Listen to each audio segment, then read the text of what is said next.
Good evening friends. কী বলবো, good late evening friends. আজকাল চেষ্টা করি রোজই আপনাদের সাথে একটুখানি দেখা করার, একটু সামনাসামনি বসার, একটু সামনাসামনি কথা বলার। আজকে একটা জিনিস বলি আপনাদের, সময় মতন না খেলে কী অসুবিধে হতে পারে।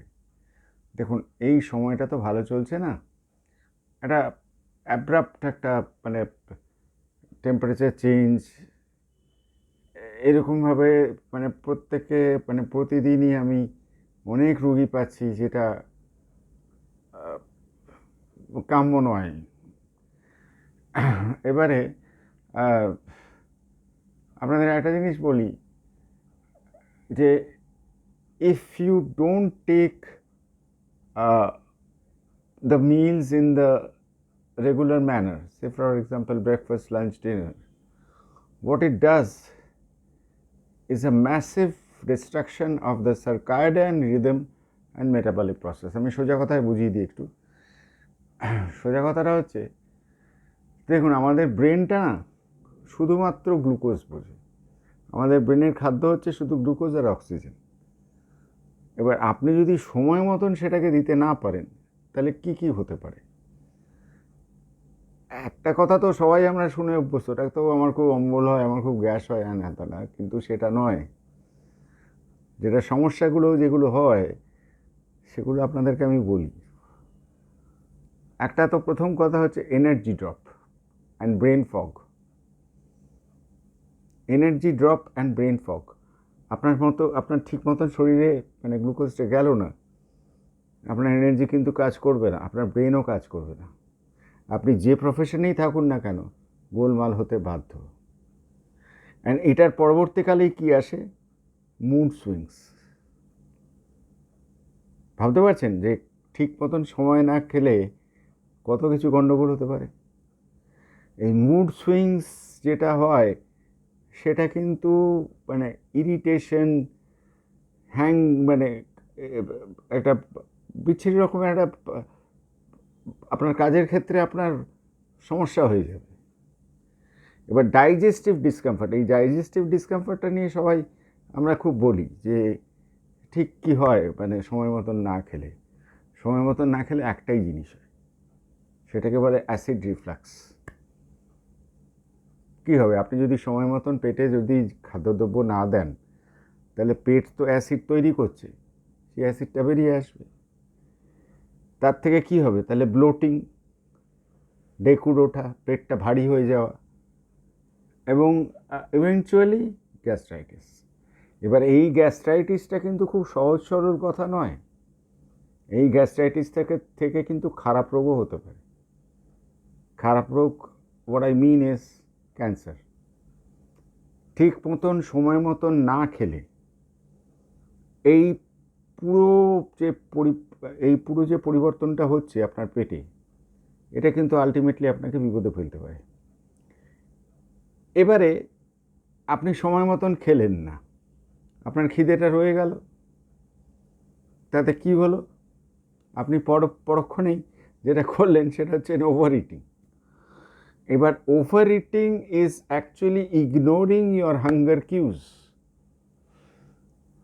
এবার সেটা যদি সেটা যদি হয়, তাহলে অবভিয়াসলি আপনার আপনার আপনার যা কিছু নিউট্রিশনাল চয়েস থাকতে পারে, আপনি ভেজিটেরিয়ান হতে পারেন, নন ভেজিটেরিয়ান হতে পারেন, হোয়াট এভার, কিন্তু এই যে ওভার ইটিংটা তারপরে আপনি করবেন because of not taking meals at the right time, এইটা কিন্তু আপনার মারাত্মক ক্ষতি করবে। এবারে সেটা থেকে আলটিমেটলি কী কী হতে পারে? Metabolic slowdown.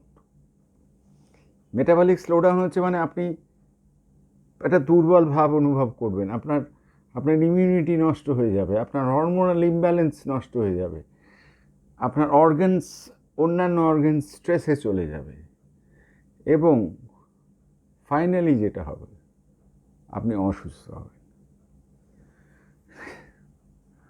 তাহলে একটা কথা বলি,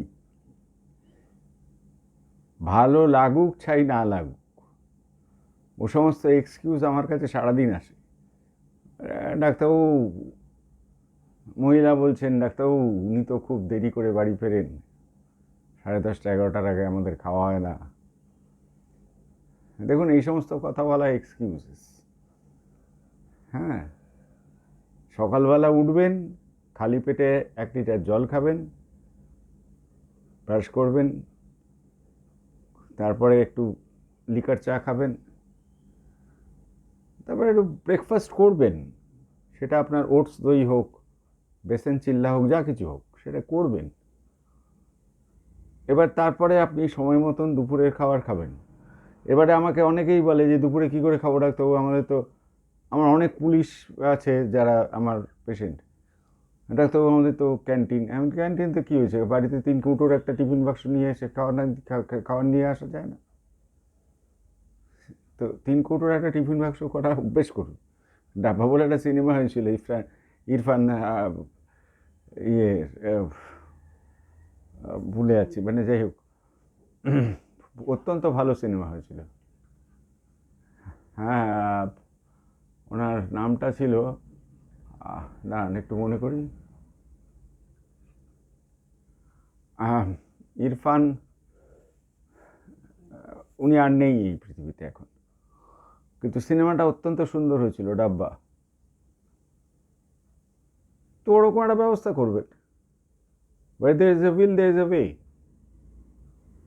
আপনাকে দুপুরে সময় মতন 1:30 2টোর মধ্যে খেতে হবে। হালকা খাবেন, তাকে বলে দেবেন যে আমি এরকম খাই ভাই। বিকালবেলা একটু মুড়ি চানাচুর খেলেন, বাড়ি চলে গেলেন, 7:30 8টার মধ্যে রাত্রের খাবার খেয়ে নিলেন। দেখুন ভালো থাকেন কিনা। এবার খুব সুন্দর লাগলো আপনাদের সাথে কথা বলে, হানি হয়েই চলে আসি। মানে আপনাদের তো আমি সত্যি বলছি, মনে প্রাণে আমি ভালোবাসি। আমার রুগীরা আমার কাছে ভগবান, আমার হাসপাতাল আমার মন্দির, আমি এটা বহুবার আপনাদের বলেছি। তো ভালো লাগে আপনাদের সাথে কথা বলতে। আমি একটাই জিনিস বোঝাতে চাইছি, যে চিকিৎসকের সাহায্য নেওয়াটার কোনো প্রয়োজন নেই। প্রকৃতি সাজিয়ে দিয়েছে, প্রকৃতির থেকে দূরে সরে যাচ্ছেন বলেই এত এত টাকার ওষুধ খাচ্ছেন, এত এত পরীক্ষা নিরীক্ষা করাচ্ছেন, অথচ সুস্থ থাকতে পারছেন না। তো অনেক আগে আমি একটা কথা বলেছিলাম যে সময় মতন যে মানে যে সময়ের খাবার, হ্যাঁ, সিজনাল ফ্রুটস, সিজনাল সেইটাকে একটু জোর দেবেন। তো এবার একটু মজার কথা বলি, একটু জ্ঞানের কথা বললাম, জ্ঞানের কথাটা আপনারা যতটা বুঝেছেন। তো এবার একটু মজার কথা বলি। আমি গাড়ি করে যখন ফিরি, আমার ড্রাইভার ছেলেটি খুব মানে আমাকে খুব সাবধানে রাখে, আর ও খুব গান বাজনা করে। তা আমার গাড়িতে একটা ছোট একটা সামান্য মিউজিক সিস্টেম আছে, সেই মিউজিক সিস্টেমে একটু ছবি ছাপাও দেখা যায়। তা আজকে ফিরতে ফিরতে হঠাৎ একটা অনেক পুরনো গান চালিয়ে দিয়েছিলাম, কিশোর কুমারের। আহা কি দারুণ দেখতে, চোখ দুটো টানা টানা, বলে যেন শুধু কাছে আসছে। এইটা করতে করতে তারপর ইমরানকে বললাম, ইমরান হোসেন হচ্ছে আমার ড্রাইভার, ইমরানকে বললাম যে ইমরান একটু দাঁড় করাও তো, ওখানে পাশে না ওই লিচু বিক্রি হচ্ছে, তাই আমার একটু ভালো লাগে, মানে লিচু ফলটা আমার খুব প্রিয়। তো সেটা কিনলাম, কিনেই হঠাৎ মনে হলো এটা নিয়ে কিছু একটুখানি ছন্দ করে দিলে হয় না। তা আমি ওই ওই গানটার কথাটা মাথায় রেখে লিখলাম, আহা কি নরম সেটি খেতে, মাঝখানে একটি বীজ, বাকিটা মুখে গলে যায় অতি সহজে। আহা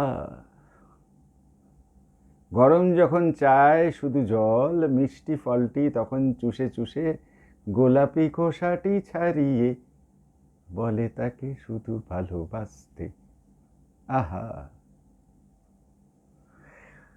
পড়েছ গোলাপি খোসা, ফলে আছো থোকা থোকা, বোর বাড়ি বয়ে এনেছি তোমায়, লিচু মোর সখা। আহা, কি দারুণ দেখতে। তো কি দারুণ দেখতে হলে, যদি নিজেকে কি দারুণ দেখতে রূপে চান, তাহলে সিজনাল খাবার খান, আর যেভাবে বলে দিলাম সেইভাবে করুন।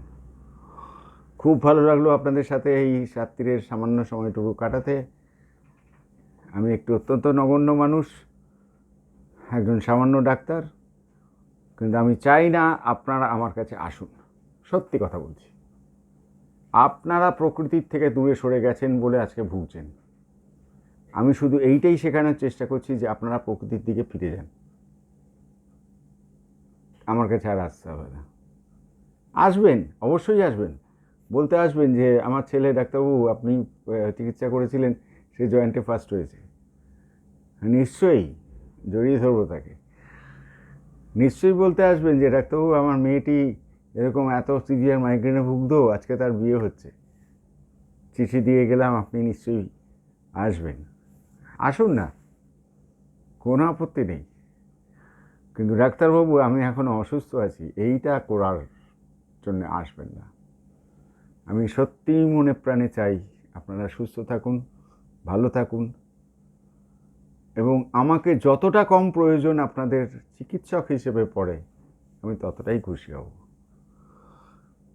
কিন্তু বন্ধু হিসেবে, পাশের বাড়ির লোক হিসেবে সারা জীবন থাকবো। নমস্কার, শুভরাত্রি।